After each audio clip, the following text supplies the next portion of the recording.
अध्याय 17। फिर उसने अपने चेलों से कहा, हो नहीं सकता कि ठोकरें ना लगें, परंतु हाय उस मनुष्य पर जिसके कारण वे आती हैं। जो इन छोटों में से किसी एक को ठोकर खिलाता है, उसके लिए यह भला होता कि चक्की का पाट उसके गले में लटकाया जाता और वो समुद्र में डाल दिया जाता। सचेत रहो। यदि तेरा भाई अपराध करे तो उसे समझा, और यदि पछताए तो उसे क्षमा कर। यदि दिन भर में वो 7 बार तेरा अपराध करे और 7 बार तेरे पास फिर आकर कहे, मैं पछताता हूं, तो उसे क्षमा कर। तब प्रेरितों ने प्रभु से कहा, हमारा विश्वास बढ़ा। प्रभु ने कहा, यदि तुमको राई के दाने के बराबर भी विश्वास होता तो तुम इस शहतूत के पेड़ से कहते कि जड़ से उखड़कर समुद्र में लग जा, तो वो तुम्हारी मान लेता। तुम में से ऐसा कौन है जिसका दास हल जोतता या भेड़ें चराता हो, और जब वो खेत से आए तो उससे कहे, तुरंत आकर भोजन करने बैठ, और ये ना कहे, मेरा खाना तैयार कर, और जब तक मैं खाऊं पीऊं तब तक कमर बांधकर मेरी सेवा कर, उसके बाद तू भी खा पी लेना। क्या वो उस दास का एहसान मानेगा कि उसने वे ही काम किए जिसकी आज्ञा दी गई थी? इसी रीति से तुम भी जब उन सब कामों को कर चुको जिसकी आज्ञा तुम्हें दी गई थी, तो कहो, हम निकम्मे दास हैं, जो हमें करना चाहिए था हमने केवल वही किया है। ऐसा हुआ कि वो यरूशलेम जाते हुए सामरिया और गलील के बीच से होकर जा रहा था।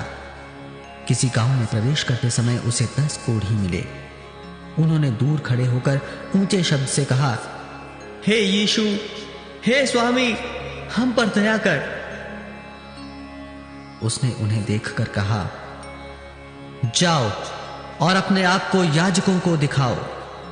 और जाते जाते वे शुद्ध हो गए।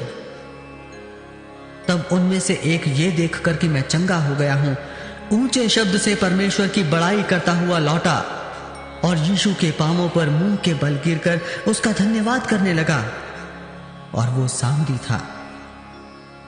इस पर यीशु ने कहा, क्या 10 शुद्ध ना हुए? तो फिर वे 9 कहां हैं?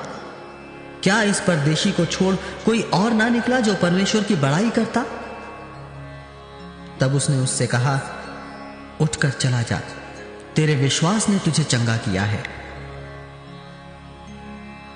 जब फरीसियों ने उससे पूछा कि परमेश्वर का राज्य कब आएगा, तो उसने उनको उत्तर दिया, परमेश्वर का राज्य दृश्य रूप में नहीं आता, और लोग ये ना कहेंगे, देखो यहां है या वहां है, क्योंकि देखो परमेश्वर का राज्य तुम्हारे बीच में है।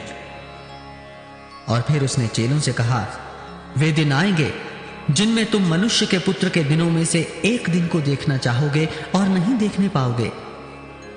लोग तुमसे कहेंगे, देखो वहां है या देखो यहां है, परंतु तुम चले ना जाना और ना उनके पीछे हो लेना।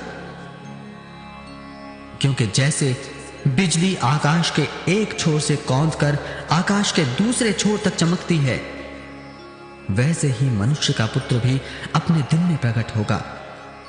परंतु पहले अवश्य है कि वो बहुत दुख उठाए और इस युग के लोग उसे तुच्छ ठहराएं। जैसा नूह के दिनों में हुआ था, वैसा ही मनुष्य के पुत्र के दिनों में भी होगा। जिस दिन तक नूह जहाज पर ना चढ़ा, उस दिन तक लोग खाते पीते थे और उनमें विवाह होते थे। तब जल प्रलय ने आकर उन सबको नष्ट किया। और जैसा लूत के दिनों में हुआ था कि लोग खाते पीते, लेन देन करते, पेड़ लगाते और घर बनाते थे। परंतु जिस दिन लूत सदोम से निकला, उस दिन आग और गंधक आकाश से बरसी और सबको नष्ट कर दिया। मनुष्य के पुत्र के प्रकट होने के दिन भी ऐसा ही होगा। उस दिन जो छत पर हो और उसका सामान घर में हो, वो उसे लेने को ना उतरे, और वैसे ही जो खेत में हो वो पीछे ना लौटे। लूत की पत्नी को स्मरण रखो, जो कोई अपना प्राण बचाना चाहे वो उसे खोएगा, और जो कोई उसे खोए वो उसे जीवित रखेगा। मैं तुमसे कहता हूं, उस रात 2 मनुष्य एक खाट पर होंगे, एक ले लिया जाएगा और दूसरा छोड़ दिया जाएगा। 2 स्त्रियां एक साथ चक्की पीसती होंगी, एक ले ली जाएगी और दूसरी छोड़ दी जाएगी। दो जन खेत में होंगे, एक ले लिया जाएगा और दूसरा छोड़ दिया जाएगा। ये सुन उन्होंने उससे पूछा, हे प्रभु, ये कहां होगा? उसने उनसे कहा, जहां लोथ है वहां गिद्ध इकट्ठे होंगे।